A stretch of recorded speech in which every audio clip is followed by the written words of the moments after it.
Did WWE just ruin Money in the Bank? I'm Ollie Davis. I'm joined by Housemate Simon. Hey.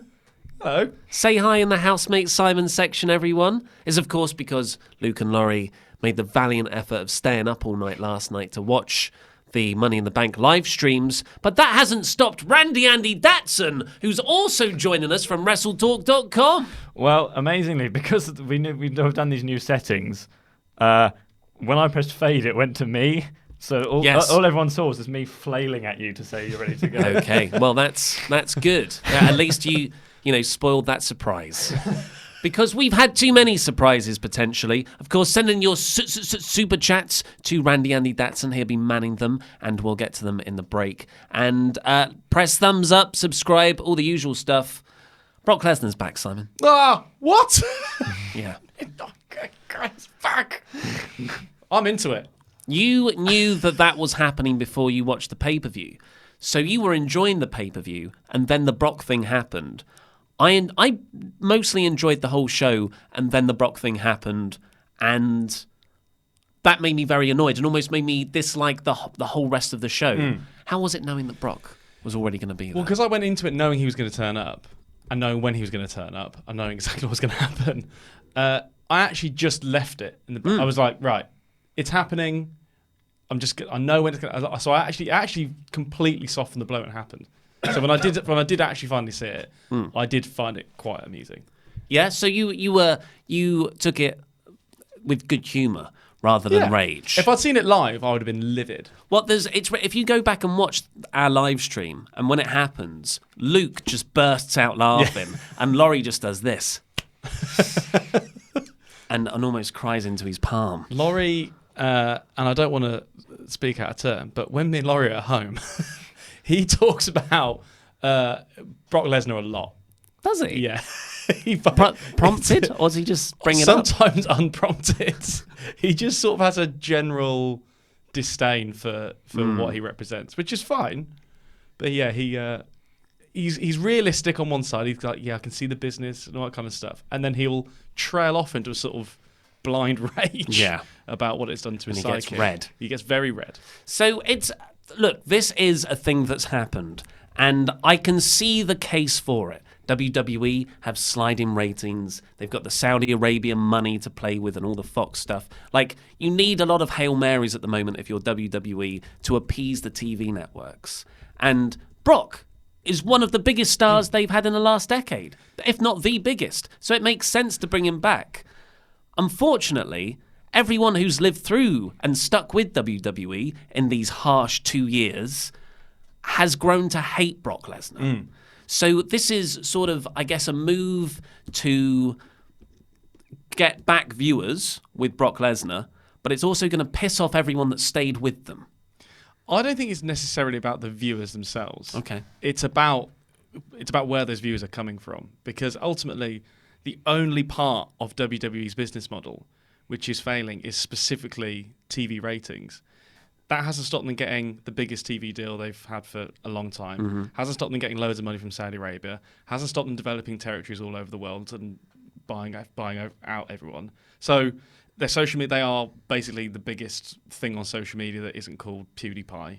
So that's the only bit that's going wrong. So when you take a step back, you're talking purely business-wise. Purely business-wise, because there are many things going wrong. Oh yeah, there are. But just in terms of how they themselves view their success, which is not on anything else other than share and stock, because they're floated. So that's all. It's all going swimmingly, apart from that one thing. So yeah, they are happy to, I think, periodically throw a little bit of that under the bus to appease. It's a lot of plate spinning, but they can't do it all, and I think they can justify losing TV viewership in 2019 more than they can justify losing the Saudi money or social media numbers. So I think from that sense, it does make sense. I still wouldn't have done it. Yeah, but I can see it. Let's talk about what happened, because it was a really good match.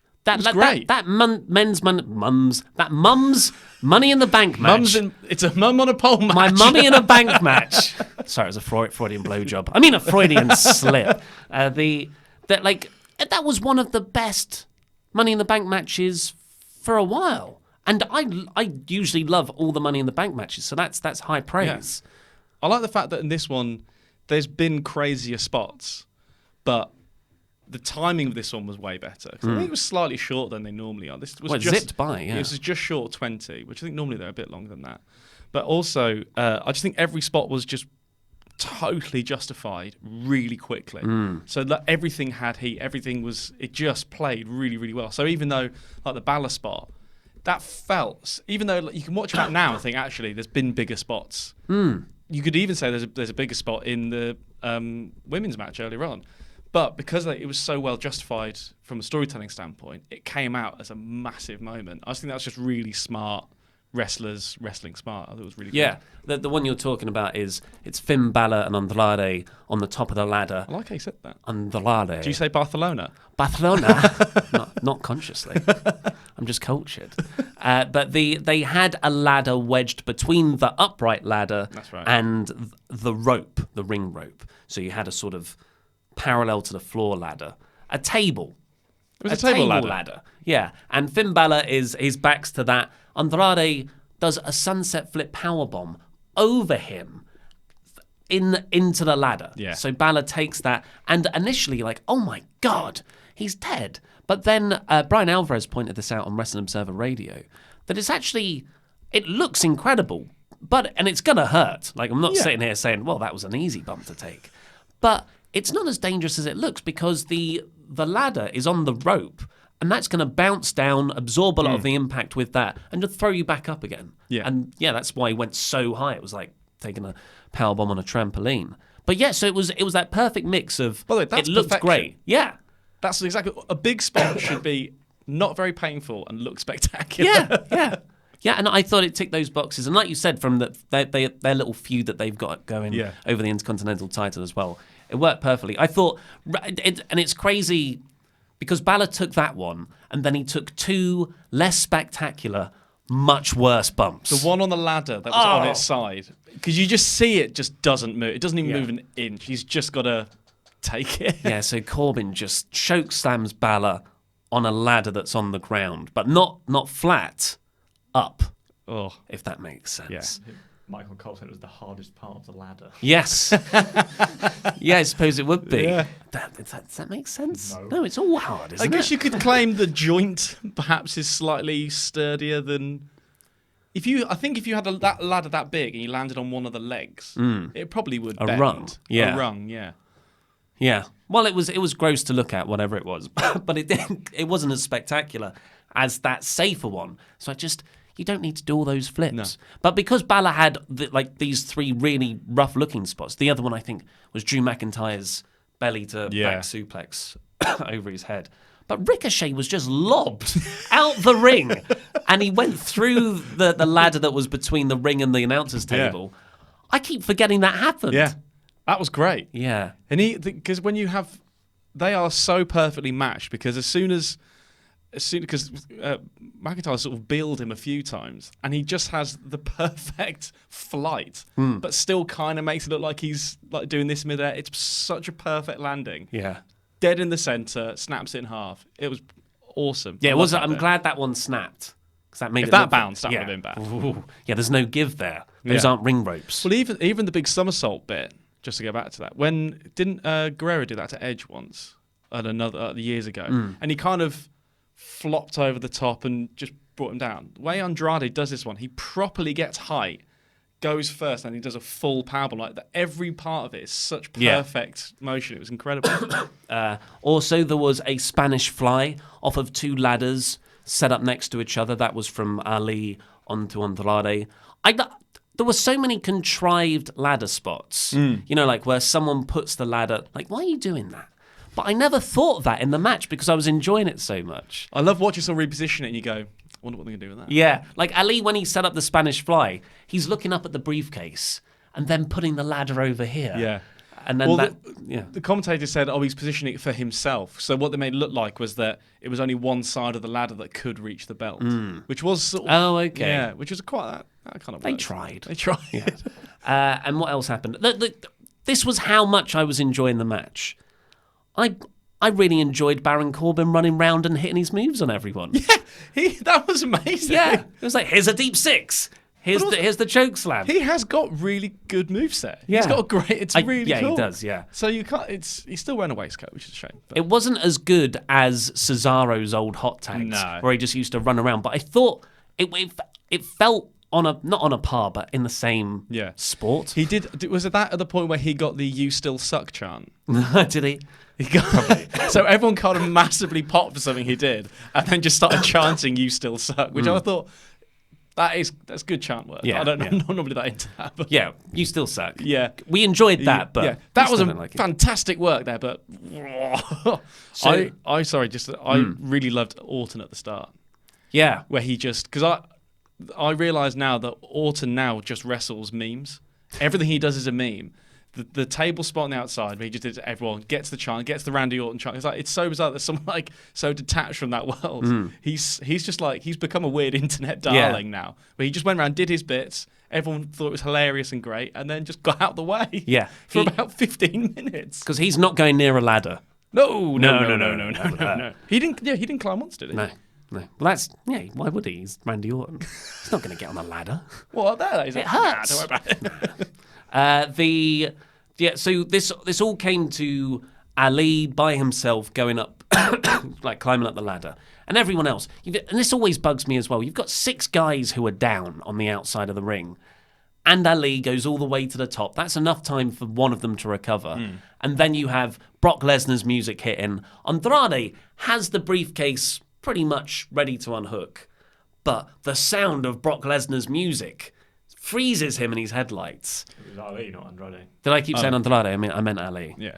That was. I don't know why he didn't just wait for 10 seconds, or someone should have hit the music earlier. But it wasn't his fault. It was the production. But as soon as he got onto that first rung, it would have been funny to try and see him slither up as slowly as possible, and then it was awkward watching it frozen in the air like that, but. I guess you just do it where Ali gets into the ring, he realises everyone's down, and he looks up, and then you get the crowd going, yeah, you can do it. Yeah. And then when he puts the first foot on the bottom rung, bum. Yeah. But that's how you do it rather than making him look like an idiot. You rarely just see a just a little slip, through tiredness. He could have just sort of slipped. Yeah. That'd been a bit of fun. Fainted. Yeah. At the top. Just got height. It is quite, unfortunately, metaphorical of just having Ali just literally sat waiting for Brock Lesnar to come and steal his thing from the top of the ladder. These guys have all hurt themselves a lot and put in loads of work, and Brock walks down at the end to reap the rewards. Yeah. Sounds familiar. Maybe it is. Maybe it is a meta commentary on themselves. So we haven't even got into how Brock was in this match, because he wasn't in the match. It went ahead as a 7-person about, and which, by the way, the Bayley. I don't think they actually mentioned it in the commentary. I think at the end they did, but the match started. I think it might have got one brief mention, but other than that, nothing. So that story was never actually really.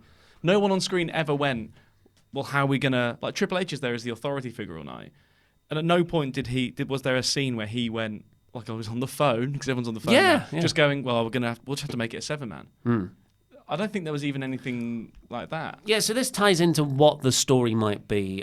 Sami Zayn was, of course, meant to be in the match because Braun Strowman, he'd taken Braun Strowman's place on the Go Home Raw. That was all a red herring feud, and a red-headed feud, I suppose.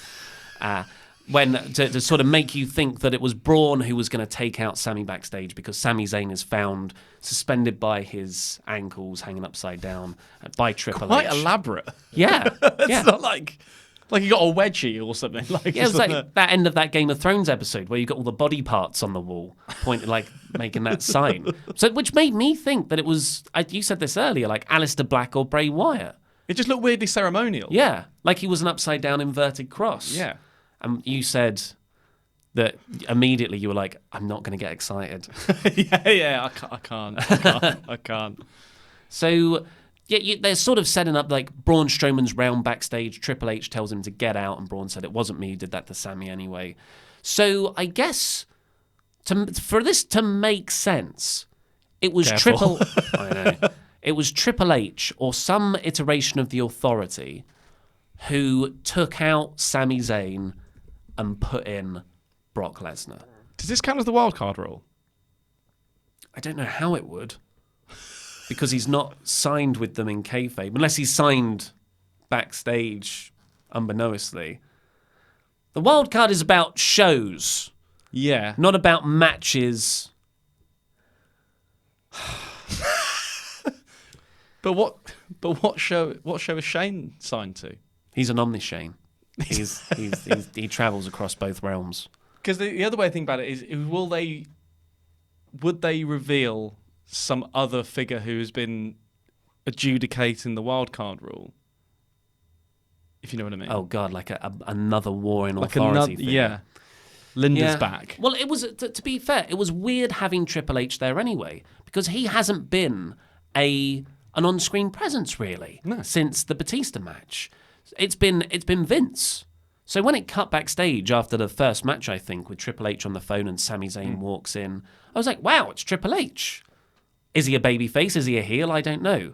And he played a babyface style, like he told Sami to get out. He was like the voice of law, wasn't he? So, yeah, it doesn't make sense that Brock Lesnar was in the match. And if they try and make it make sense, I mean, but I don't want to see any. I don't want to see any more authority stuff, nor do I want to see any more Brock Lesnar stuff. No. But what is it about anything that they have conditioned us to believe about the story of Brock Lesnar in WWE over the last year or two that would suggest that he would sneak in and neatly deposit Sami Zayn upside down on a fence? Like, he's not why he would just storm in and just do it, wouldn't he? It's the tattoo. Hasn't he got that cross on his chest? No, it's a sword. It's a sword. It's a sword. It was Sami. Yeah, Sami's the sword. Clue was there. We should have figured it out a lot So is sooner. he now going to have to get a tattoo of Sami Zayn upside down on his chest? Yeah. And the other thing is, there's been reports, correct me if I'm wrong, Andy Datson, that this was a last-minute thing. Yeah, so the report is that this was only decided last weekend, and until last weekend it was a 50-50 between Ali and Drew McIntyre for the winner. Oh, go on. I was going to say, because the report that everyone's been working off of since before Mania, I think, was from WrestleVotes, who are very, very reliable, and they said the idea this year is to make the men's Money in the Bank winner a big-time star, because the creative team have felt like they've fumbled the last couple of years with Braun Strowman and Baron Corbin in the previous years. And you're like, oh, okay, so an Andrade maybe, a Drew McIntyre, just like you said. But no, They've used this Money in the Bank match to elevate Brock Lesnar. Now, to be fair, that is making the men's Money in the Bank winner a star. Yes. Because they've literally made it be a star. Yeah. So, just shame on us for thinking otherwise. But this is because this is the thing I was saying to you earlier, off air, which is this is the problem with it being a pay-per-view and not a match. The Money in the Bank match, yeah. Because it's a pay-per-view, they have to do all the things that they do on pay-per-views, like big shocks and big returns, all that kind of stuff. I don't think they would feel the pressure to do that if it was still just a match at Mania. Or because Brock would have his own high-profile match. Yeah, and the Money in the Bank match would really be, here's the guys we don't know what to do with. Yeah. Generally very talented mid-carders. One of them wins. Yeah. Yeah, it's a real shame. Let us know what you thought down below in the comments. And we've got some, I'm sure we've got some thoughts in the super chats. We have. Starting with Carly Stanton, who says, "Hi from Australia. Love your vids. I watch every day." Thank you very much. Tyler Hayes says, "How likely do you think it is that the Beast in the Bank cashes in on Kofi?" I think that is. I don't know if this is a phrase. Semi-likely. Semi-likely, yeah. Because you could make the argument that is this all moving towards having the big names on the Fox show? So he could cash in on Kofi on SmackDown. See, I see it more. That's a good point. That's probably that as well. But Brock, and I guess the wild card rule doesn't really matter. That means it doesn't really matter anyway. I think heel Brock cashes in on Kofi, so you can get Roman versus Brock. Oh. And next year, SummerSlam. That's the big SummerSlam match in Vince's head, surely. Yeah. I'm not saying that's what I want. God, the atmosphere really dropped. It's like Brock Lesnar just won the Money in the Bank briefcase again. Here's another theory. Go on then. That Mick Foley comes out tonight and makes a Legends Championship to be won in Saudi Arabia and other places, but mainly Saudi Arabia, and Brock cashes in against Goldberg or Undertaker. Yeah, I mean, that would be hilarious. Yeah. It really devalues the belt as well. They have had a belt, haven't they? Who won a belt in Saudi Arabia? Somebody won a weird belt. Oh, it was Braun. Yeah, it was the greatest Royal Rumble thing. So it's not... It was also a trophy. Was it also a trophy? Yeah, and it got knocked over at Raw. Yeah. Yeah, it was a green belt. So maybe that belt comes back as the... Yeah, they go back to Saudi Arabia. Oh, yeah, so what have you been doing with that really cool belt we all decided was going to be a big thing? Oh, yeah. Yeah, it's been on TV every week. You should see how well it's doing. Mick Foley's got it at the moment. Core Dream Studios simply says, from out of nowhere. I don't know if he's talking about Brock or just about your catchphrase. Mm-hmm. Or Randy Orton, who was not going near any ladders from out of nowhere. Luke, Laurie and I were laughing because he was just avoiding every bump possible. I don't blame him, by the way. That's not us having a go at Randy Orton. I'll be exactly the same. Everyone always says about Randy Orton that he is like the ultimate top of the bar professional in the company. And this is why, because he turned up, got pops for of all the 3 things he did, they all got massive pop and then just let everyone else have space. Yeah. Great. Job well done. I genuinely don't think he took a single bump. But Jonathan JJ says, so many screwy finishes. Can Ali get a title shot? Ali. Sorry, not Ali. Can Ali get a title shot? I don't really see it at the moment. He seems to be getting lost in the shuffle.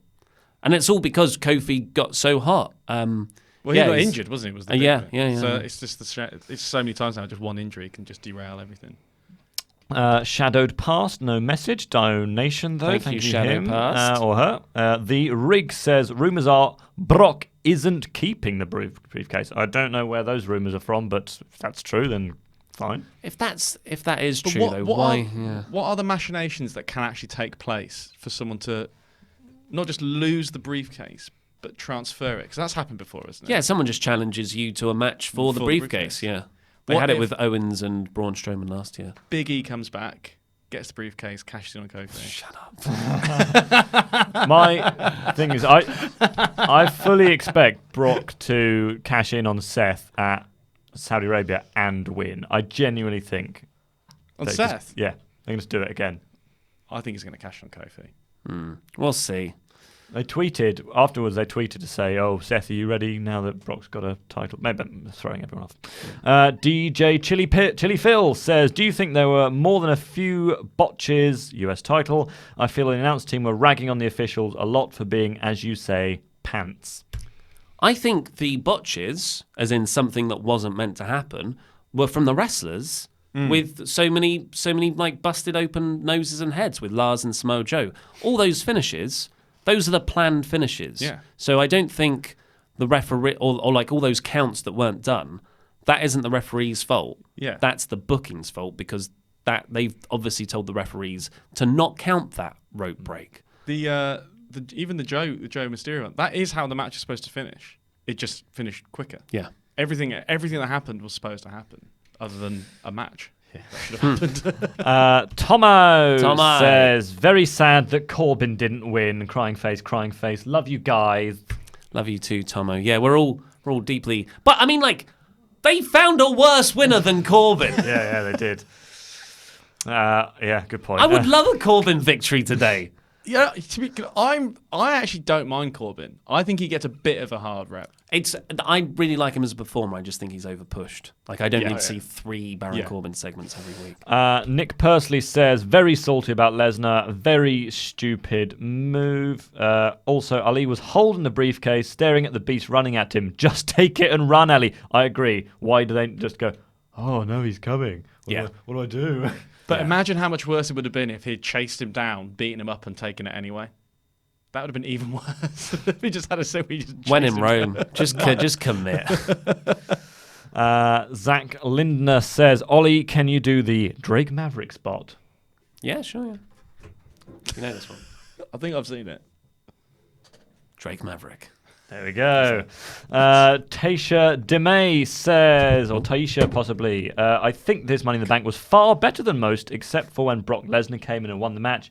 WWE really kisses this man's bum a lot. Yeah, it was a good show. I wasn't a fan of some of the booking, but I didn't hate that booking. I just thought it was rushed. Nothing was bad, I would say, apart from the end. Yeah. Nothing was bad. And even that isn't bad. Like, it's because it's so shocking, and I didn't see it coming. So and it will, as a ratings thing, help. I think it's fairly rare to have 4 hours of live anything and it all be perfect. Yeah. I don't care how good you think your company is. Yeah. Broken record criticism. It was the show was too long. Yes. Yeah. Casey Svakowski or Swakovsky possibly says Randy was next to Ricochet when he took the bump, and he probably was thinking, "I would never take that bump, kid." Crying face, laughing. Yeah, these young marks. Just Randy's spot fest. Yeah, Randy's just going, idiot. Zach Lindner says, Housemate Simon merch. There are quite a lot of people, understandably, saying, who's that? That is Housemate Simon, and they also saying you had too much hair to be on the channel. That's a good point. Yeah, that's going to come off. It's very much a power move on my part. You can everyone go and watch Screen Grapple. That's where Simon's from, and is also legitimately Laurie's real life housemate. And you were in Screen Grapple. That was really fun. That was. Yeah. Sunday Screen Grapple. Check it out. Benji FTO Band says, first super chat, much love from New York. Thank you very much. From London. Tomo says, counter, he says, I still want Randy Datson merch, don't we all? Ewan Pricey says, sounds silly, but because Saudi is next pay-per-view, how about Ali versus Brock for the briefcase, and Ali wins, making him a mega babyface? I just don't see it happening. Yeah, that would be great. I could see Ali rocking up in the 125,000-man Royal Rumble they're going to do. Yeah. Brock is not going to take a loss, though, except Ali. No. Well, maybe this is but maybe that month out was like Shawn Michaels' month out, and he's found himself, and he's going to come back and he's going to put over the next generation of guys now. Knowing that's not happening, the other interesting thing was he did look like what I initially thought was great fight shape. He looks in really good shape, old Brock. He was weirdly tanned. Well, he Very was going svelte. to UFC, it seemed, but This is one thing. So I think there's something must have happened because the UFC match isn't happening. That was going to happen. That's been called off. So obviously, he's just got his new short-term deal with WWE, which normally means it's however many months, 6 months, a year, with one loss booked at the end. Yeah. So this run will just depend on how long that contract is, and he'll have that one loss at the end of it. And maybe so it's not happening tomorrow or in Saudi Arabia. It's going to happen at SummerSlam or Yeah. The report is that Ali got really badly busted open by the ladder that Brock pushed or whatever it was. Um, So Brock was just throwing ladders around at the He end. hit some cameramen. Yeah, he took out like 3 guys on the front when he ran down. He looked like as he ran down, he looked like he really took a beater and just kind of stormed into this ladder. Charge a guy, yeah. Zhao Martins says, wasn't Triple H afraid of Braun at one point? ? Yes, that was the end of Survivor Series 2017, where Triple H and Braun were the last 2 people standing, and Braun tried to beat up Triple H. Triple H did that up face in the corner, and it went nowhere. Yeah. Maz, the irony is that Brock Lesnar is only considered the top star because he made his name after leaving WWE. That's unfair, I think, because he was hugely pushed in WWE in that first run. And look at him. Vince sees that guy, and he's going to get pushed to the top of the company, and he can wrestle. He's an amazing wrestler. So he came around at a time where it was pre-social media, and the TV ratings were still massive. He didn't turn up in 2008. He turned up in 2002. Yeah. So it was still a really hot time for the company, I think, at that time. Yeah, compared to now, definitely. Do you want a couple more? Yes, let's do. How many more have we got?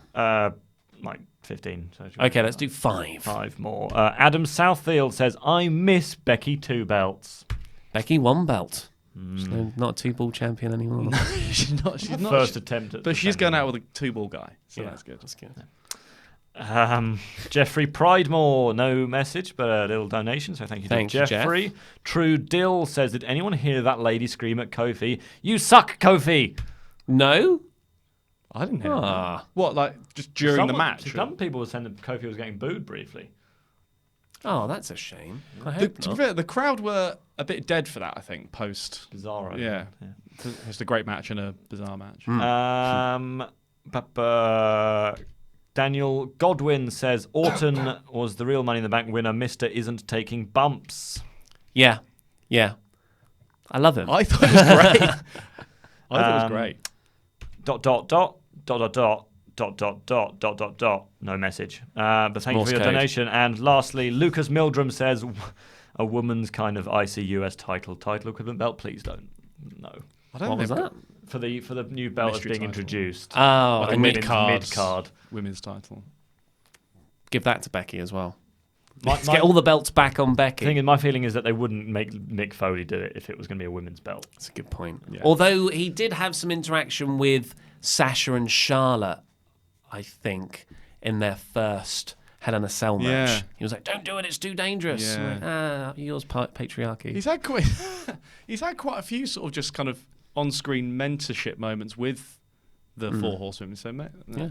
But I don't think that's I happening. don't think that's a thing. All right, so the actual pay-per-view started on the pre-show with Daniel Bryan and Rowan taking on the Usos. By the way, I had a fantastic night in Wrestle League. Oh, did you? Yeah. What was I am top of Wrestle League. After losing Season 1, my WrestleMania and Money in the Bank predictions combined at the moment have me in first place. 9 out of 12. 9 out of 12. nice. That's Who's doing the insane. worst out of the office? Luke by a mile. So Really? the standings are Ollie's on 20, I'm on 19, Pete and Laurie are on 16, and Luke is on 13. God, Luke. And you forgot to do your predictions. I didn't realise I was supposed to. You're going to have to... I sent them to you on Discord, Did you? but you. Oh, is weren't- that what you sent to me on Discord? I got we the know email. not to click and- your links, Andy. Last time was an aggressive Can you just be really honest with your predictions, like what you would have genuinely Yeah, picked, and I can add them to and then we can add them in Okay. because it runs all the way through till SummerSlam, and you'll be Okay. massively behind We'll otherwise. talk All about right. it afterwards. Yeah. Yeah, so it started off with Daniel Bryan and Rowan versus the Usos. I got this one right. The Usos had a little pre-match promo thing. I like their whoa. Yeah, I like that. Whoa. I think that's a nice little catchphrase they've added Yeah. recently. I think it's quite good though because they started just doing a to the ring promo quite recently, and they do it every time now. So to Yeah. add a little, Yeah. it's good. It's good. Yeah, and it's not like all this stuff otherwise that they've added on Raw has been very obnoxious and annoying, but I like that one. But yeah, this match was mostly Eric Rowan, I'd say. Yeah. Yeah, and Bryan was on the on the apron for most of it. Rowan was booked to look really strong. He did this kick out at one point. Oh, and he yeah, just threw whichever Uso off. He double superplexed them off the That was second good. rope. And he took both of them to suicide dive him twice to get him out of the match. And Yeah, and then they did the stereo dives, certain splashes onto Bryan for the win. Which is, I mean, it's a shame because I wouldn't beat the SmackDown Tag Champions this early after they won them, particularly when it's Bryan and on the pre-show. Yeah, but then again, is the other argument that it is just a pre-show, so we don't mind doing, or Yeah. what is ostensibly like a dark match you happen to put on TV. So is it? That's the one. I wonder whether they must think of those matches differently to the way we do. That's that's WWE's way of thinking. But the problem is, if you watch it on the network, there is no difference between the pre-show and the main show. Really? Well, no, I if you thought think they're about it. separate. No. But if you think about it, the difference between me sat here on my watching the WWE Network with a PlayStation, all I do is wait 5 minutes and the main show starts. So like the viewing experience is not like a dark match versus main match Yeah, thing. yeah. I think I still feel like I've just seen an Usos Daniel Bryan match, and it is meaningful to me that the tag champs got pinned. But I don't think they think of it that way. Yeah, I agree. That makes sense. And it's a shame because, I don't think Bryan should ever be on a pre-show as well. No. Did you see Bryan's promo on the network? No.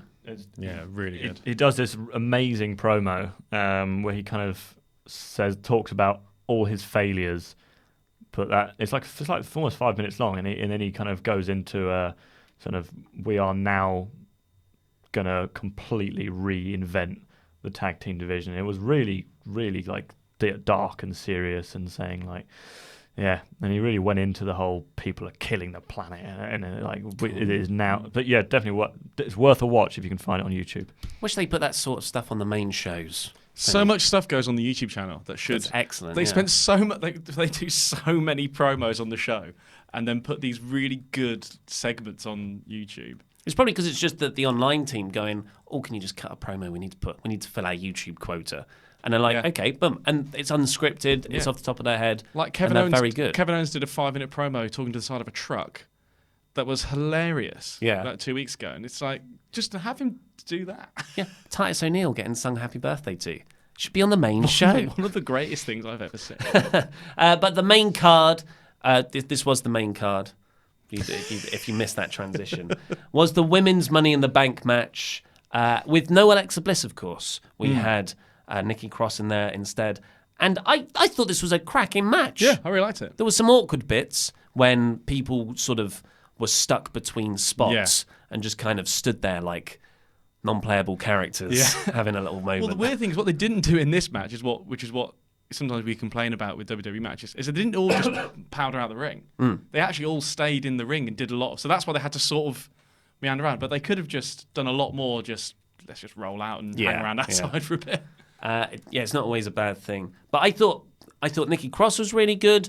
I thought Ember Moon had one of the most spectacular moments of the night when this large ladder on the outside, she did an eclipse off of that onto Natalya in the ring. Yeah. That was awesome. It was great. Yeah. But I thought Naomi was the best out of the bunch. Yeah. When she did the walk across the two ladders. Yeah, when she did the splits under all the ladder attacks. Didn't she know when she got springboarded off into the turnbuckle and then back out again? She did like a kind of moonsault off. She got flung and managed to land on her feet onto something and then dive back off again. Sounds like something she'd do. Yeah. So I'm just going to nod. But yeah, I thought it was really good. But it was the main thing, weirdly, and I've seen some people celebrate Carmella's selling here. Whereas it took me out of it. Early on in the match, Mandy Rose is like going at Carmella and she's kicking her lower leg. And then Carmella just goes, no, stop. Yeah. And she just stands there. And I thought, is she really, is that a genuine injury? And she's sort of unprofessionally saying, no, stop, I'm actually hurt. And then she rolled out. And it, really that kind of spot, you should be rolling around, selling it like a baby face, as opposed to me going, what's happening here? It was very strange because we've seen that spot before. Specifically, we've seen her just leave matches before and come back. And I don't know, it's just... That spot never works for me. The feigning an injury and coming back, because the limp didn't look real. No one would just bandage their knee pad up and come back. It's just what injury was that? I don't get She split the knee pad. Yeah, but she just cut her knee pad open. A little bit. It was just I didn't that had no, and you could tell because when she came back, very little. Oh yeah, there wasn't much. Well, the general reaction was that if it had been someone else, the people might have cared, but no one cared about Carmella going into the match anyway. So to have her leave, everyone was like, okay, she's leaving. And then she came back and went, right, okay. Yeah. And then it didn't play into anything. But it doesn't work because if you're a babyface trying to do it, I don't know, what is she at the minute? Babyface. She's babyface. She's a dance break Yeah. babyface. So if the point, if you're a babyface, you need to do two things really. You need to be resilient under sort of torment. So play through an injury, and you don't take shortcuts like leaving a match and coming back at the end. So it just doesn't work, I don't think, as a booking technique. I agree, yeah, from a psychology standpoint. Yeah. But WWE do that all the time, famously with Roman Reigns in the Rumble match. Yeah, yeah. I know, this will make the crowd love him. Yeah. Let's not have him wrestle for 40 minutes. But Carmella eventually came back out, beat up Mandy Rose, and went to climb the ladder, but Sonya Deville got in there and pushed her off the ladder and tried to firewoman carry Mandy up the ladder. Her acting was great, her sort of struggling up the ladder and the concern on her face for her friend to win. She was actually just did a bang up job. Sonya Deville's really good. Yeah. And then Bayley awesomely just ran up the other side of the ladder and looked at Rose and get out. And then she knocked him off and won. It was great. Yeah. And it was really, really good. I'm so happy that worked out for Bayley.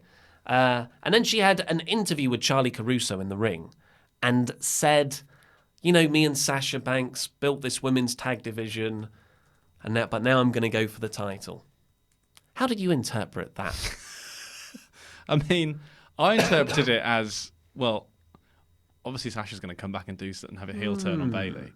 That's how there's no other way of thinking about it, I don't think. There is another way. Go on. If you go home and moan and cry, then we've got nothing for you. But the people who stay with the company, they're the champion I see now. what you mean. Yeah. Oh, okay. Yeah, no, I see that. It was weird to include Banks' name in there. There's no need to. No need to, yeah. So it's either she's coming back in the next 2 days, or they're just starting to take pot shots already. Or she was hurriedly given the note on the way out that she somehow needs to do a promo about her history with the tag team division and moving to a singles competition, but without mentioning her tag partner. And she might have just had a bit of a brain fart after an amazing match and said her name, because that would be a really hard promo to tell. Can you mention your tag team run without mentioning your tag team partner by name? The Boss and Hug connection. Then we got the Triple H stuff with Sami Zayn backstage. Then we got our first bad officiating of the night. Rey Mysterio versus Samoa Joe. Their WrestleMania match went about a minute. I'd say this Even went less, about 2 minutes. Yeah. With Samoa Joe getting a busted open nose, and apparently the referee was like, there's too much blood, let's just go to the finish because you're just going to keep bleeding. And the finish was Ray doesn't even roll him up, he just falls him down into a normal pin, and Joe's shoulder is up, but the referee counts 3 anyway. Yeah.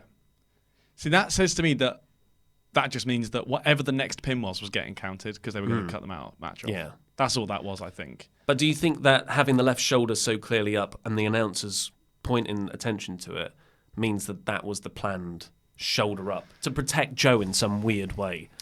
Like, we didn't really lose the match. I just can't imagine that they could have pieced that together that quickly from the nose break. Well, if that was always the finish. We're going to the finish, and then the finish is have the shoulder up. Maybe. It just seems so... They've been burnt so many times before and so many times recently with that.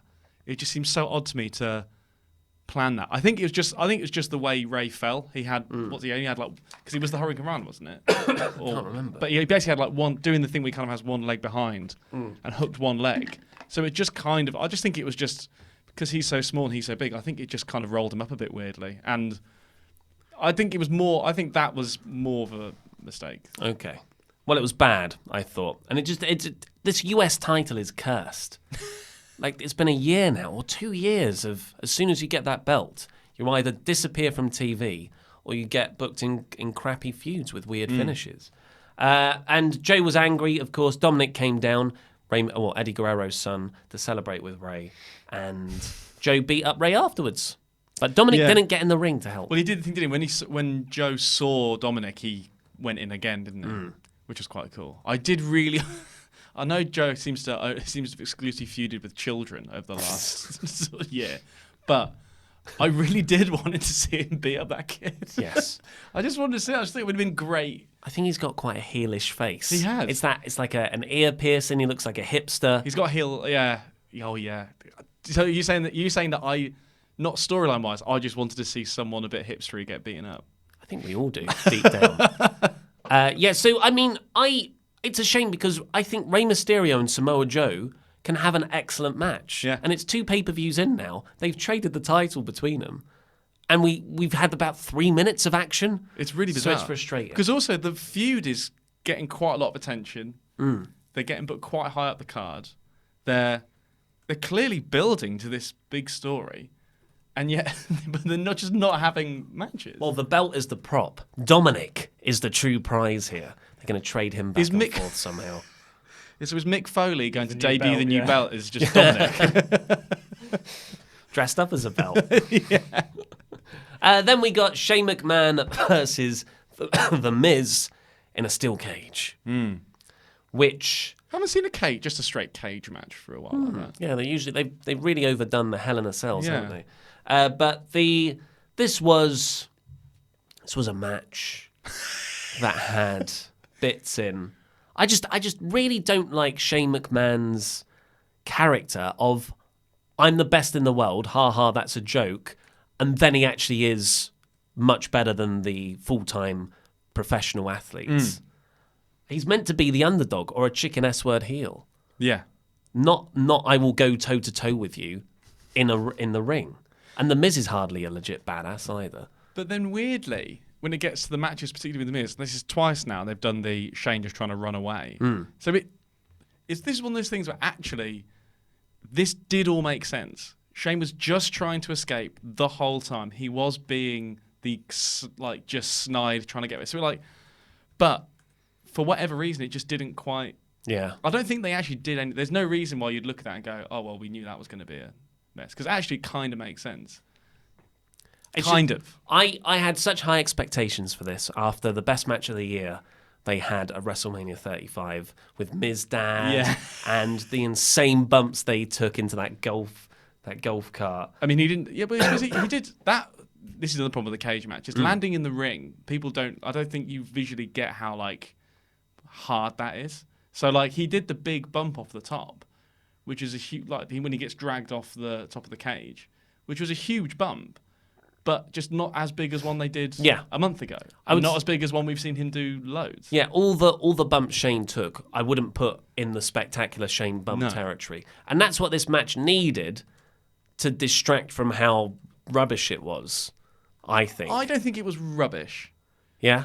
I thought it was fine because it's so I just fine like, to rubbish. Well, I just liked seeing someone in a cage match actually trying to escape. Yeah. Yeah, through the door, he was always, and he got the chair. When he got really smoothly dragged back in, and then just had the chair. How did he get that chair? It was really good. Was it a referee must have given that to him? He was not reaching underneath the ring apron. But the camera work was perfect. Yeah. I'd love to see. I want to see some gifs of him dragging just various things. Well, maybe he's just working on a new magic act. Like, oh, what's that behind your ear? Hey! But that chair played into a spot where the Miz got the chair. That was actually quite well done. He beat him hard with that chair as well. And the chair's sort of between them both, and Shane realises that he's lost control of the chair. Miz realises he can have it. I like that. And skull-crushing finale onto the chair, gets the pin, 1-2, Shane grabs the middle rope. Actually, no, he gets his foot onto it. Foot on the bottom rope, yeah. And the referee stops counting. Of course, a rope break isn't applicable in a steel cage match. No. The commentators said, but it's no DQ, which I guess it isn't, but more steel cage. And they called a lot of attention to the fact that was a bad call from the referee. After we'd just had a similar thing with Joe and Ray and that shoulder being up. So I just thought it made WWE look a bit crap. Well, this is what we're calling out the stuff for the rest. Is there something legitimately happens? The commentators are just going to have to go with it as if just keep it alive. But they're doing what Vince is telling them to do. But also, someone putting their foot on the bottom rope that's booked. Yeah, totally. That's not a miss. That's not a shoulder. Is that shoulder down? Is it not? That's not a heat at the moment thing that's happening in the ring. That was a legitimate. To keep the I guess. To save the skull-crushing finale for some reason? Or to show that Miz had the win, but he was screwed out of it. Yeah.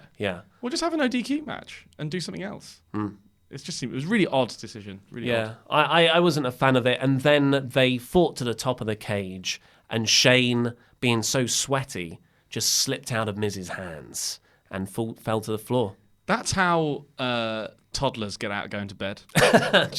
Just wriggling out of his pajamas, which he does wear pajamas.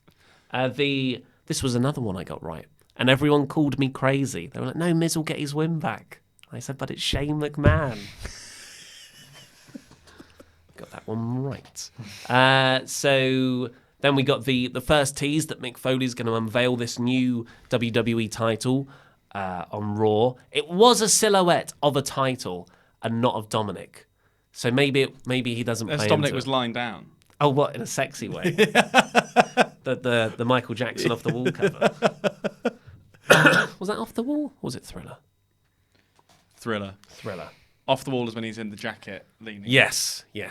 Sami Zayn is then found suspended upside down by Triple H. Then we got Tony Nese versus Araya Daivari. I thought I accidentally skipped back to the pre-show, but this was on the main card. It's funny how it really feels like they went, Well, really, people keep moaning at us for not putting 205 Live on the main show. So let's dump Daniel Bryan.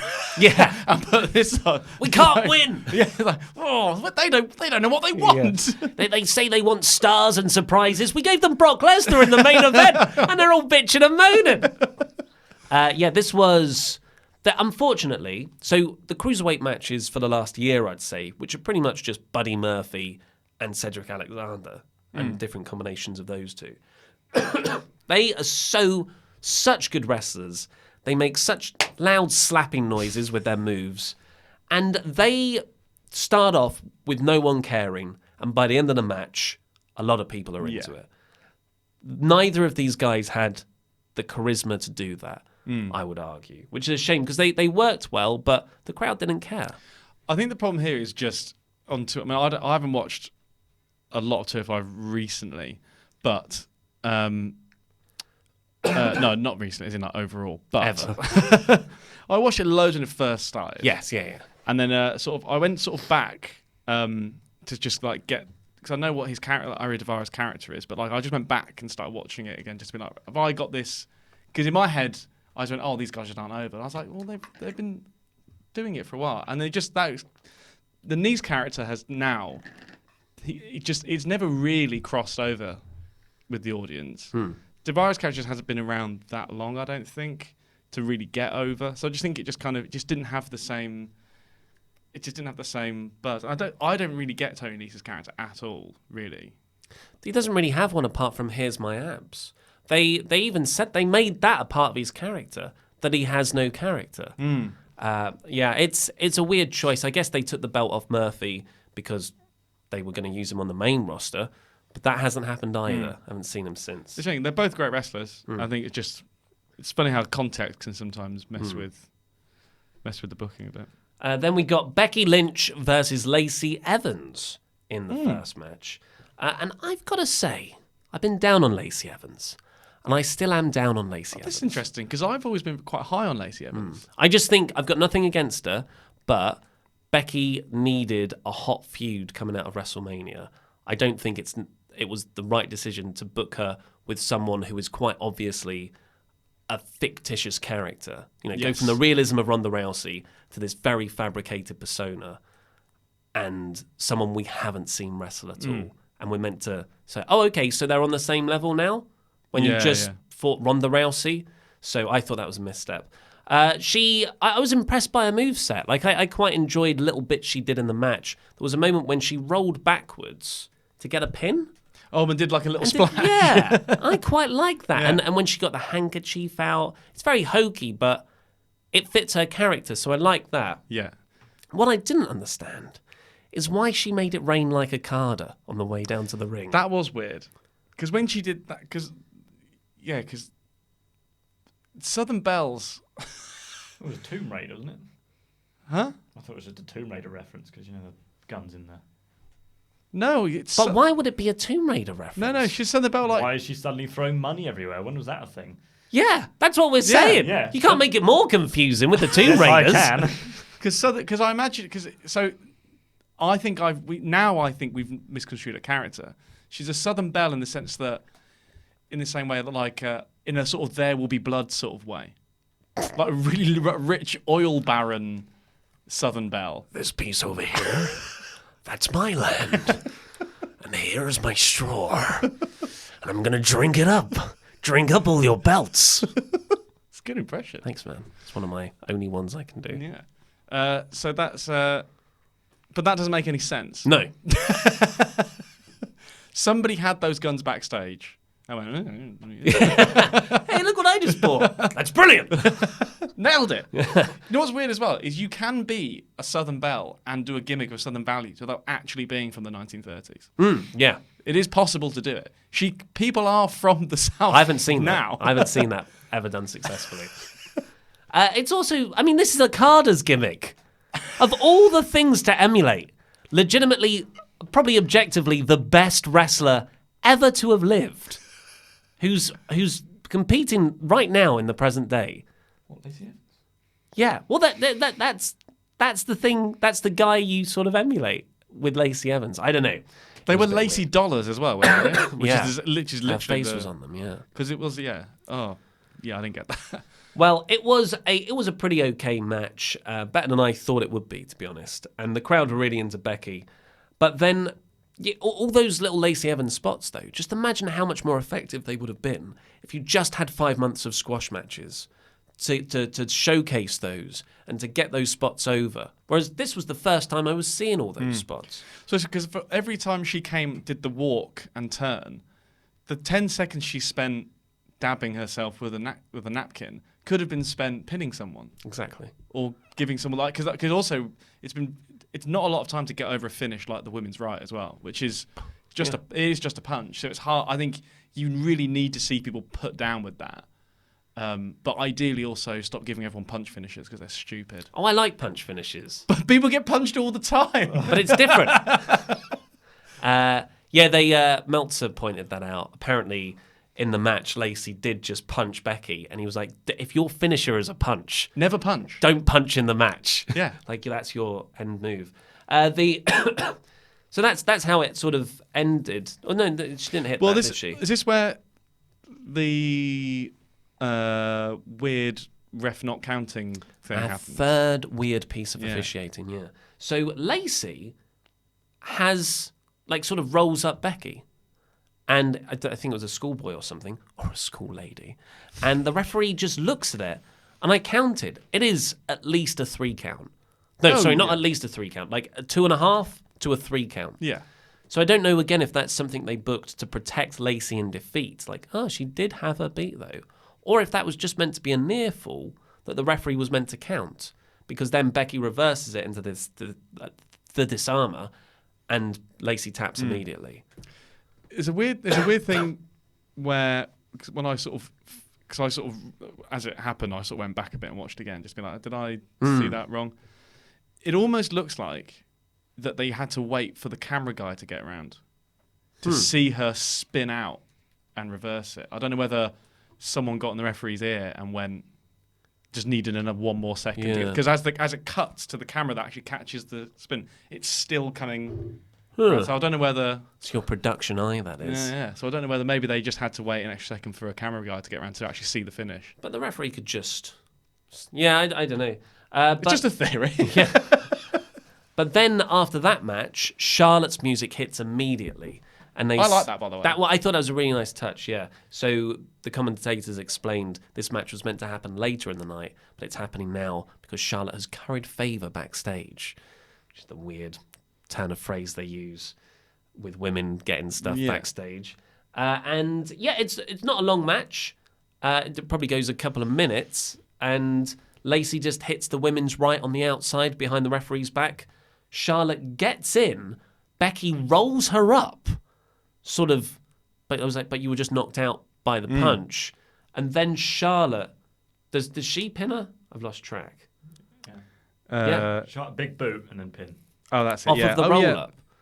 Oh, Yeah, that's so that's So weird. they roll up, stand up, and then she hits the big boot out of the corner. Yeah, which is a very strange finish. If that's what you're like, what does that mean for the women's right? Oh, you can just immediately come to your senses. Well, does it also more mean that now Charlotte's finish is the big boot because she keeps big booting people in promo segments? I mean, so was that as much to get it as her finish before? Yeah. I don't know. But it didn't work for me at all. No. Do you think it was the momentum of the punch was still stored in Becky, and then she like that, like Sonic? It's a shame because Becky has a lot of character and storyline history around punches to the face, and they haven't really made much of that. I think it's a bit of a waste. But then what happened is the Blondes united. Lacey and Charlotte were just beating down Becky. The crowd start chanting for Bayley, and Bayley's music hits. The crowd erupts. Bayley gets in there. She fights off Charlotte and Lacey. And then I thought, oh, crap. She's going to cash in on Becky. Yeah, that's what I thought, yeah. Surely, because Becky she's just wrestled 2 matches. She's just lost 1 belt. Maybe she's going to lose the other. But no. Because Charlotte's going to hit a turnbuckle pad. Yeah. And that's going to knock her out completely. She looked like she dropped out the back of a car. She was still a pile in the corner. What a weird way to do that. She hits... Yeah, she hits her head on the... So Charlotte charges after her. Bayley just moves. Charlotte hits her head on the middle turnbuckle, I think. Yeah. And she's there for a while. Bayley then cashes in, climbs to the top, and does a splash. And that's what she wins Well, with. there was an elbow. Well, she did Was it an elbow? Yeah, she does an elbow quite weirdly. Why didn't she just come... The thing I thought she was going to do was just come down and just whop them with the briefcase. Yeah. That would've Well, made I more guess that's a sense. bit more heelish. But you are saving Becky, yeah. At that Anyway. point, you wouldn't care, would you? The Charlotte stuff was weird. I still find it weird that she was taken out so much by the turnbuckle pad. Seeing that spot's done all the time and people are totally fine. And Charlotte had wrestled, what, a 2-minute match? Yeah. But the crowd reaction to Bayley becoming the SmackDown Women's Champion, how they just kept on playing her music, she ran through the crowd. It was great. This was Kofi Kingston levels of Yeah. reset, I think. It was it's amazing, like, the machinery of WWE. We complain about it so much, but every now and again, that was just perfect timing. The crowd just has come full circle. They wanted it to happen, and they just seemed to, even just on that night, they just decided they wanted it to happen now. Yeah. And it has completely reset her character over, 2 years nearly of being completely mistreated. Just in one night, bang, straight back to the top. I think it's great. Yeah, Kofi had a decade Yeah. of being treated like that. It was it was really expertly done, and full credit to WWE because that segment is designed to make Bayley turn into that. Just the way they kept playing the music gave her the long celebration. I just, but just a step back. That's a great moment, but really, you want to build up Bayley over 6 months on SmackDown, and you have her chase because she's the babyface underdog character. That's so fundamental to her appeal. Yeah. And then she wins the belt, and that's the big crowning moment. But you can't do that story now. Yeah. As soon as it finished, my immediate thought was that exact thing. I'm going, but it is more fun to watch her chase it than because now she's just gonna have to fend off. Well, I guess now will she just fend off Charlotte and plus whoever she decides to kind of have as a lackey. Yeah. Or Yeah, it'd be interesting to see where they go. But an Ember Moon Bayley match would sort of be a great babyface feud. After that, we got Elias. Oh yeah, I've written. I wonder if that was meant to be Sasha's spot. What's that now? That like Bayley winning everything. Was that just something WWE booked to say to Sasha, "You could have had this," or was this always the plan to give to Sasha? That's interesting. They are that petty, but at the same time, it makes so much sense to do it with Bayley that it's kind of.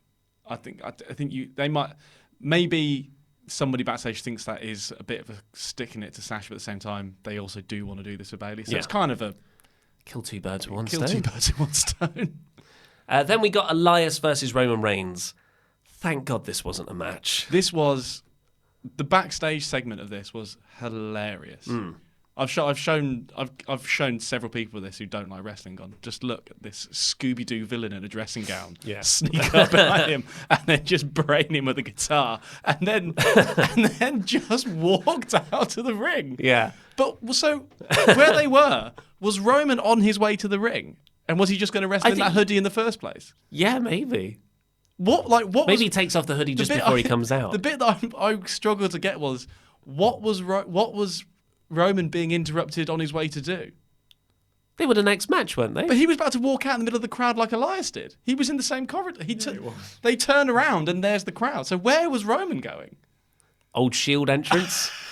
It was the most bizarre Maybe Lars just took a really long time to catch up with him, and he just kept walking past. It was. He got lost. It's like Spinal Tap. Get trapped a big egg.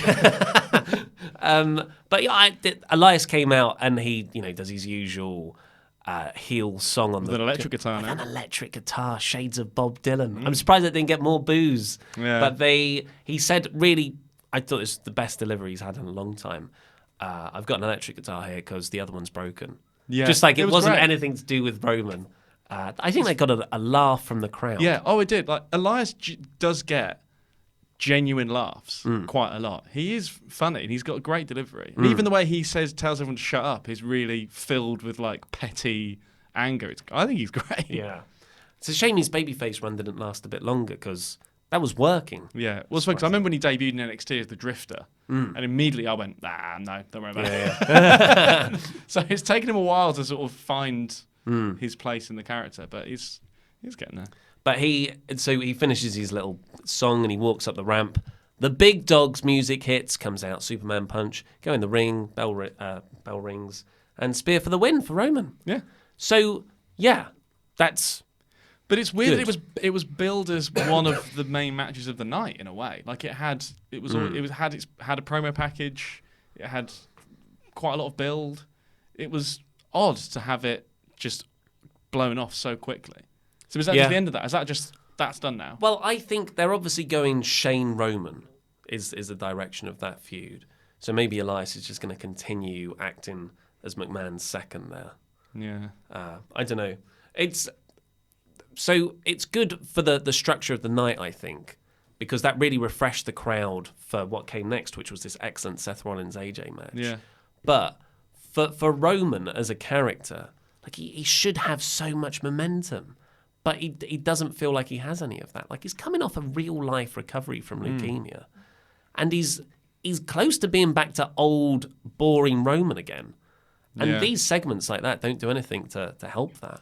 I think it's so difficult for WWE because of how many of all the deals they have done outside of the ring. But like, it's weird that he still has the Shield's music and always has done. Mm-hmm. It's weird that he still dresses like he's in Shield. I think at some point he needs just a freshen up, like a new bit, just some different gear, some different music, or whatever it is, different nickname. I don't know, whatever. It's something subtle to just give him just a little nudge in a new direction. I think he just needs something because he can go back and he can go away and come back in for whatever reason in many times as he wants. But if he just keeps coming back as the same thing, precisely the same thing, eventually it's just.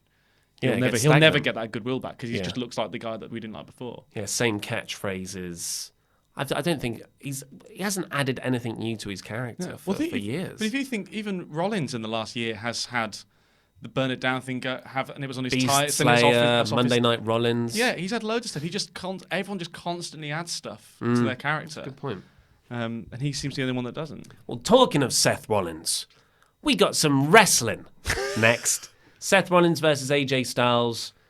It was a superb match. This was amazing. And this is like something that I really, really love. I love superb matches when I know both guys could have a better match. Yeah. This was that like AJ and Balor at Survivors, TLC a few years ago.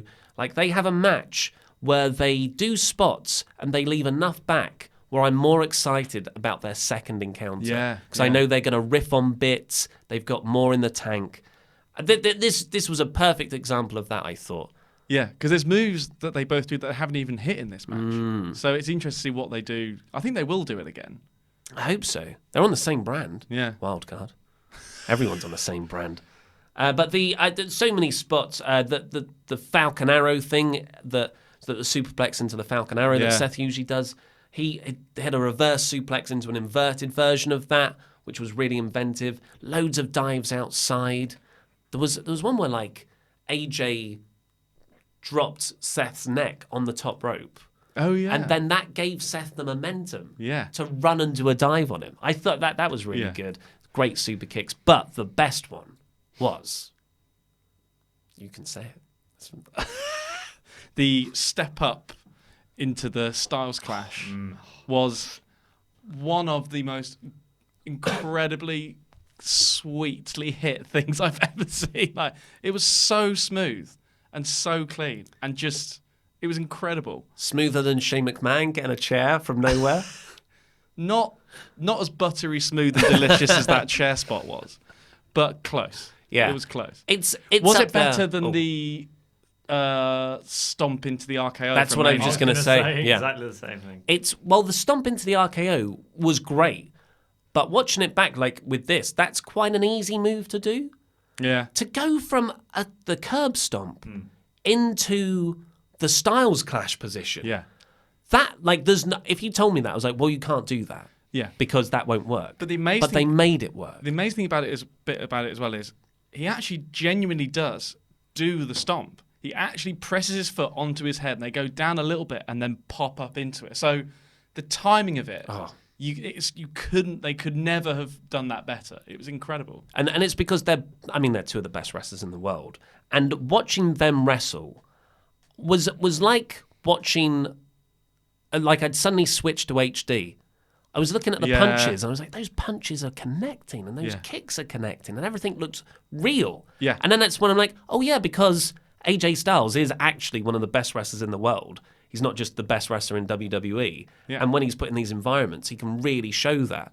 It was, The bit that I think showed that for me was when AJ went for his vintage, which he doesn't do to very many people, the vintage backflip into the DDT. Yes! And he actually misses it, but between them, in a split second, between them, they just adjust. And by the time he gets back, the perfect position and nails it. So like that, I think when you can actually keep that momentum like that requires such great chemistry between them. I thought that bit was, I was like, okay, now they're really cooking. And then what happened in the end, shortly after that curb stomp reversal, which still blows my mind, Rollins got the curb stomp for the win. And there was a really nice post-match angle where Seth was celebrating, AJ walked out the ring, but then he got back in. Ooh. But he just shakes hands with him. And they shake hands, and that would have been like, whatever, I wouldn't really care. But AJ said, off mic, you understand how hard this is for me. I just thought, what a beautiful, that makes this moment feel much bigger. Yeah, and it was like a sort of an angry handshake as well. Yeah, a very begrudging respect. Yeah. I really liked, there was some just amazing, just wrestling exchanges that went on in that. So it was like, the whole thing had a very it wasn't a fight, it was two people trying to one-up each other the whole time. And so by the time it gets to the end, they really earned that spot to do the handshake from the crowd. Even though you could see, it was so telegraphed, they really earned it. And quite a lot of times you see that spot, and I don't think they've quite earned it. But in that moment, everyone wanted it. Yeah. It was like they'd so earned that. And the way the match had built as well, they totally earned that spot. And I think it worked really well. And hopefully it blows off into a decent tit-for-tat feud. Well, that's... after this match, I was excited that they would have the rematch. But now maybe that's why I hated the Brock thing so much. Where I just feel like Seth's going to get absorbed into whatever Lesnar's doing. Yeah. And we won't get any follow-up on this genuinely amazing potential feud. This is the worry, because AJ has been used a few times now. He's been put in that spot where he's the relied upon big name for everyone else to get their heat from. And I worry that this is kind of... Yeah. He's kind of weirdly taken the Jericho role. Yeah, that's interesting, considering he came into the WWE with Jericho, really. After that, we got Lars Sullivan beating up the Lucha House Party. I want to know, can we get a medical update on Grand Metalik? Yeah, so you were very concerned about how rough Lars was. Yes, because I think Lars comes down and he's so amped to come down. I think he was just overexcited. Metalik does the dive, gets caught, goes for the freak accident, but he hasn't hit it that hard in a ring before, and he just sent him to the center of the earth with it. And the referee straight away was out checking it out. He looked like he was in a lot of genuine pain, and was still sort of didn't look like he was selling prone. It looked like he was actually considering whether he could actually stand up again. And then he ran in and headbutted Kalisto's horn and cut his own head. It was just all too much. He got very excited. He's like Lenny. He got very excited with Mice and Men. Yeah. He got very. You can't excited. just say Lenny. He got very excited and strangled some puppies. Yeah. We've all done it. You were watching that part. I was more obsessed with, why are Lucha House Party out here? Yeah, no, I didn't get that bit. Who are they going to face? And why were they cutting a promo? Yeah. Lucha things. I just thought it was so contrived. Well, as soon as they came out, I thought, oh, well, this is Lars Sullivan's time to beat them up. And also, that was the most uncomfortable I've been watching them do that gimmick. Because that was really they've also been sent out there to really hype the fact that they're the Lucha House Party and that they're very Mexican. And that was basically what they've been told. And I was a bit like, oh, I don't think they're really enjoying this. So of many of the recently resurfaced posts that Lars made over a decade, before he joined WWE, about over 7 years ago, some of those comments were about Mexicans and stuff. And, like, look, on paper, if I were to look at the roster and I'd just go, we need Lars to look impressive and beat some people up. Lucha House Party makes total sense. There's 3 of them. They're small. Lars can throw them around. But, and I don't think this was done maliciously. Like, let's put Lars out there. This will be funny because of the comments. Yeah. But you should be aware that that's what a lot of people can now make jokes about. Yeah. So you don't do this because it'll make you look stupid. They've clearly got 2 or 5 live people hanging around. Yeah. Just get some other ones. Just get the roster out there. So that was silly. And then the last match we'll talk about, because the next one afterwards was the Money in the Bank men's match, was Kofi Kingston versus Kevin Owens. I like this match. I just think the crowd were a bit dead for it. I was a bit dead for it too. This was a lot. It's a long show. It's 3:45. Yeah, about that. So Yeah. this came just at the end of like the 3rd hour, and I found myself losing interest here. I think the problem with it is I think the story was that of Kevin Owens working the back, and I think because he did the Boston Crab spot twice, I think it was weird that they didn't just immediately go outside and do the powerbomb on the apron spot, because that they've sold that now for weeks, for 2 or 3 weeks on SmackDown as the thing that injured Xavier, and so I was like, okay, so that'll be the thing he does, but they never did that. But then I think by the time he did the second Boston Crab spot, they kind of sold the back thing well enough that now the crowd kind of had followed the narrative of the match, but also they were just a bit tired. Yeah, and after that Seth AJ match, which was amazing. I do think this match is actually slightly underrated. I think it was better than it felt. If that makes sense. Potentially, I think the problem's far more fundamental in that this would have been an excellent match 3 months from now. Because yes, that is true. Yeah, that Kevin Owens turning on the New Day just 2 weeks in wasted so much potential. And if they were patient about this feud and booked them, and we got invested in Kevin Owens as part of the New Day, and then he turns in 3 months' time, and that's your go-home angle, or like 3 weeks out from a pay-per-view, then this match, you could have the exact same match, but the emotion will be a lot more intense. Just like how Kofi versus Daniel Bryan, like if that was just a match out of context, it'd be a good match, but you won't have people crying afterwards. Yeah. But because it had all the context of Kofi coming against all these odds to take him on, then it was one of the best WrestleMania matches ever. Just from that, not from an in-ring standpoint, but just from an emotions side. So yeah, I just think it was a badly booked feud, unfortunately. Well, it's weird with Kevin Owens specifically, because this is now, they seem to quite semi-regularly play on things he used to do on the indies to try and generate stories. So clearly there's someone in the creative room who knows about stuff he used to do, like when he was part of the Young Bucks, but had all the T-shirts on and stuff with PWG, and all the stuff they've done with Sami Zayn. Like these are all, he's quite semi-regularly repeated angles from his olden times. I think probably because some people won't know it, and they're never quite just going. They're starting them and they're not quite getting to the finish line. And this is now the 2nd or 3rd time this happened with an angle with him, and it's just it's a shame that he does subtly reinvent himself every time he comes back, or over time, and every time they hit the brakes at some point. A bit It's early. a shame. I think it's because Jimmy Jacobs used to be a booker backstage on Of the creative course, team. yeah. There's a lot of connections there. But of course, he was let go because he took a selfie with the Being the Elite guys, because WWE aren't worried about that at all. So that's overall, I gave it 3 out of 5 because it could have been a 4 out of 5 show, I think, but the Lesnar thing really soured me on it. So I put it down a notch. What say you out of 5? Yeah, I think up to literally Lesnar coming out, I was like sort of 3.5, 4, but then it's probably about 3 now.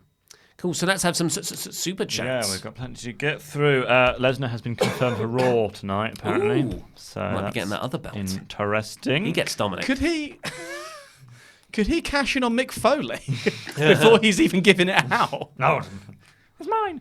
I forgot what it was. His voice. He should exchange the belt for the briefcase, and then everyone else can fight for the briefcase. Nice. There we go. Jobber JJ says Bayley Sting winning and flies into the rafters. Yeah, we've been through this. Simon, are you aware of this person who keeps trying to fantasy book? No, it's not the same person. Well, now it's taken on a life of its own to annoy me. Someone thinks that Bayley should be booked as essentially the Sting storyline from the mid-90s. She goes emo, comes back in full crow face paint. I like it. Okay. Vernon Jeffrey says, with Brock winning Money in the Bank, does that take the majority of the heat off Corbin and onto Brock? I think Corbin's got his own heat. Yeah. I think he's got more than enough to go round. Yeah, but not as much heat as he could have had. No. Well, Corbin regularly does get like pops and cheers in matches because he's good. And then after a while, they go, oh no, he's still in jeans and he's talking again. You still suck. Sanj TP says, and I don't know if his space bar broke at some point here, but it says, just imagine if the lights went out, came back on with Ali on the floor and Black sitting on top of the ladders. Aleister Black sitting on top of the ladder with his legs crossed with the briefcase. #Housemate Simon section. Ah, well, I would like to see that. What, just because they said your name? Yes. That would have been cool. But like when the hanging upside down happened, I was like, oh, here we go. Yeah. Because at that point, I actually hadn't had it spoiled. Because I watched it in kind of 2 moments. By that point, I hadn't had it spoiled yet. So I was like, oh, they're actually going to do it. He's been doing all these cryptic promos. This is perfect. And then, no. JJ Bates My fault, really. says nothing but a nice donation from JJ. Thank you, JJ. Just Dustin S. Gooding says Alexa Bliss as Raw GM due to concussions? I don't think we're doing GMs anymore, are we? Yeah, the no more authority figures. This is the new era.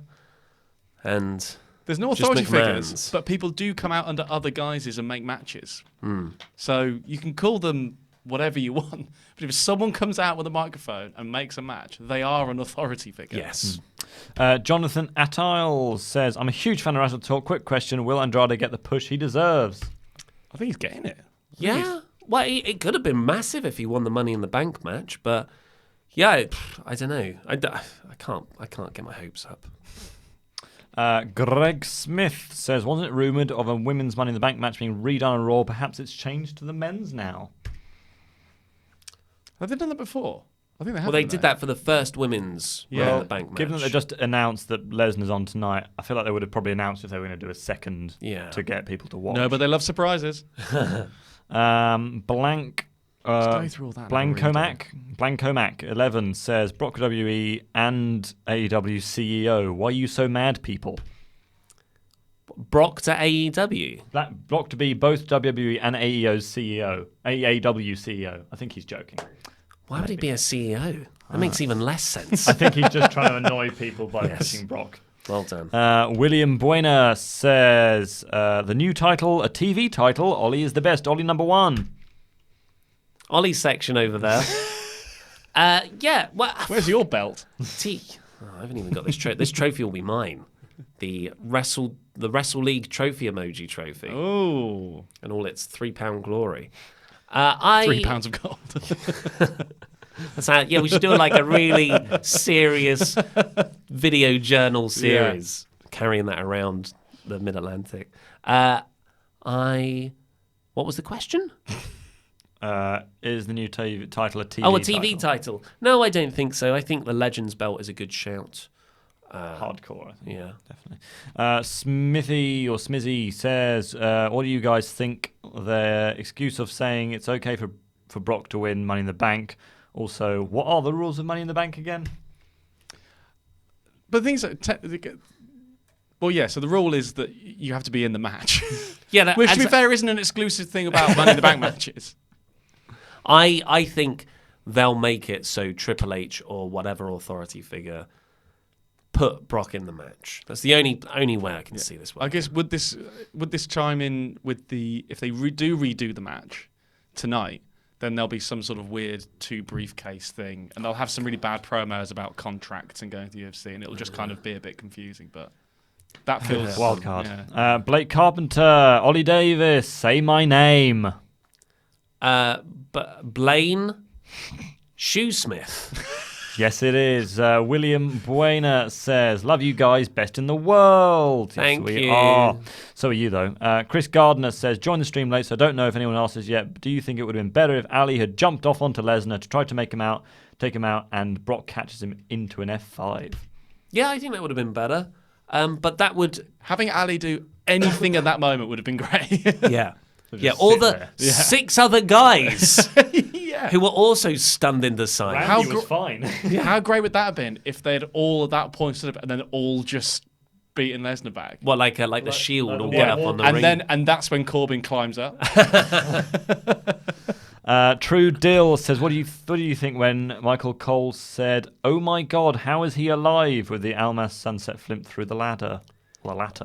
I thought it was quite funny. There were a few annoying Cole calls in that match. There was another one off the Spanish Fly where he freaked out and was like, "What? These guys are crazy!" Yeah. I liked Cole when he had a go at the ref though for the when Shane did the rope break. That felt fine. Cassidy Lanning says, thoughts on AEW securing a TV-14 rating on TNT? Yeah, so this is really interesting. I just assumed they were going to make a sort of PG product given the nature of their TV deal and wanting to have advertiser. If they've got an advertising split deal, you want more adverts, right? But they've gone TV-14, which means a more mature adult product. I guess that's a really smart move if you want to differentiate yourself from WWE, and makes total sense if John Mox is on his way there, the former Dean Ambrose. I guess it also makes total sense if what Tony Khan says is true, which it is his company. He says then they're trying to be an alternative. They're not trying to beat WWE, at least not yet. They want to be an alternative, and that is literally the only way. Jeffrey Pridemore, no message, but thank you for your donation, Jeffrey. Sanj TP says, what do you think of Mizdad's run-in? Love from St. Louis. He didn't do a run-in. I know, that's a shame. But he should have done. He should have been at the door. He should run in every match. It was a cage, so it's there to prevent it, but up through the ring. Hey, cages can't up stop through the ring Mizdad. like this. He slid him out from under the ring. He thought he was getting another chair, but it's just Mizdad getting dragged out. 2 fists just appear. Tina Keys says, "Hola, long-time supporter from Seattle. Keep up the great content. Thank you, Tina." Thank you. Matt Dennis has 2 messages. He says, "I was at Money in the Bank and the reaction to Bayley winning the title was one of the loudest reactions I've ever seen. Also, Roman got nothing but boos when he appeared. It's as if he never left, sadly." Can you see a loud reaction? Do you hear it? I didn't want to say it. But great comment. Lips says, Brock is a 5-letter B word. A Badger. bongo. That's 6. And Randy Datson's voice Testing is... you and you passed. Yeah. And Randy Datson's voice is so smooth you can use it as in a TV ad for shaving cream. This isn't his voice. He puts it on. Yeah. Have you ever seen... Do you watch Brooklyn Nine-Nine? Yes. You seen Stephanie Beatriz talk out of her character? No, I haven't. Yeah. She's got the most high-pitched girly voice. Are you serious? Yeah. Afterwards. Yeah, I actually talk like this. The real YT says, do you think Roman not getting over because people still think he faked his... Oh, I hate that. No. Whoever says that, stop. No, people have been saying that in the comments, and I've deleted every single one. Tomo says, sad that there was no rest holds in the Roman Elias match. That's all I wanted to see.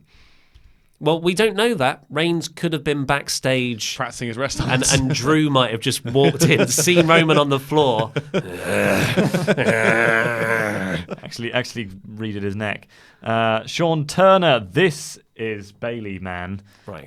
Bayley has the new belt. Now bury her. Then bring Bayley Sting to light. No. Do it, genius Vince. What is housemate Simon's thought on female Bayley Sting?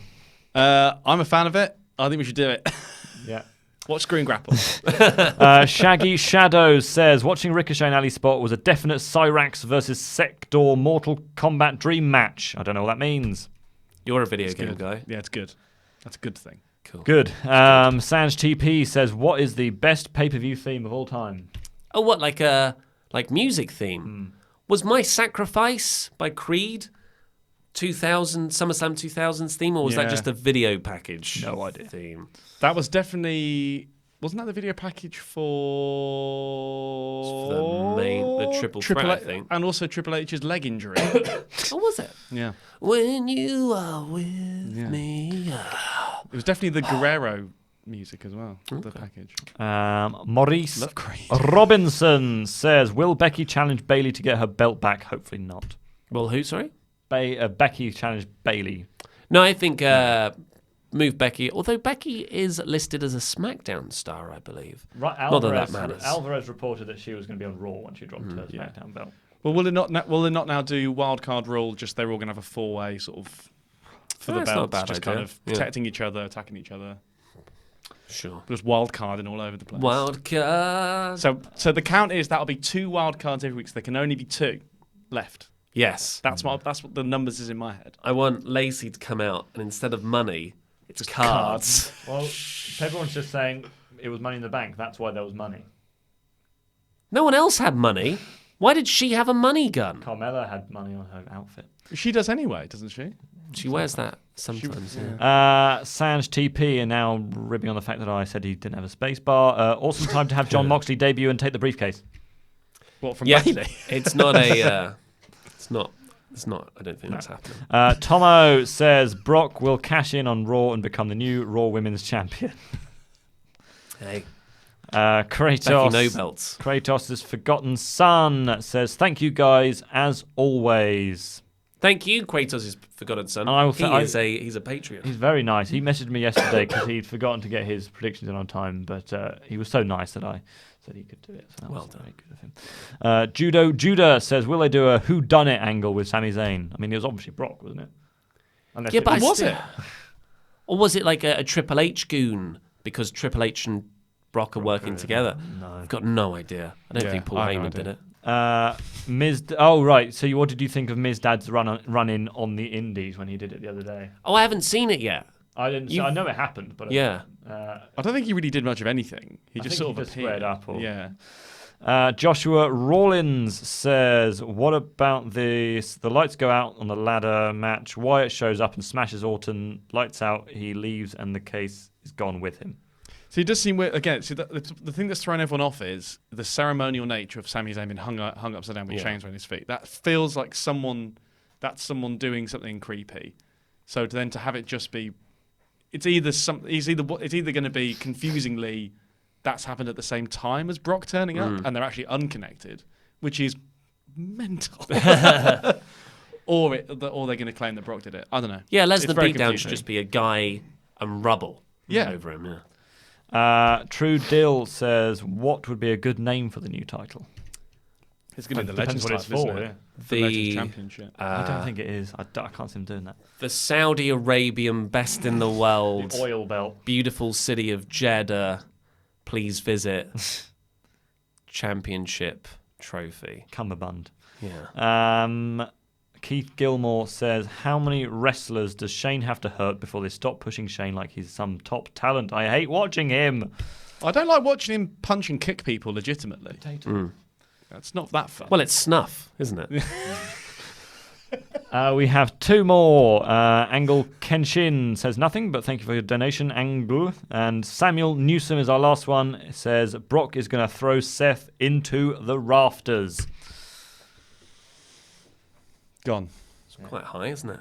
That is- Potentially. Well, that was a long WrestleRamble. That was an hour Thrown and into the 35 rafters. minutes. Hits Bayley Sting. And that is the debut.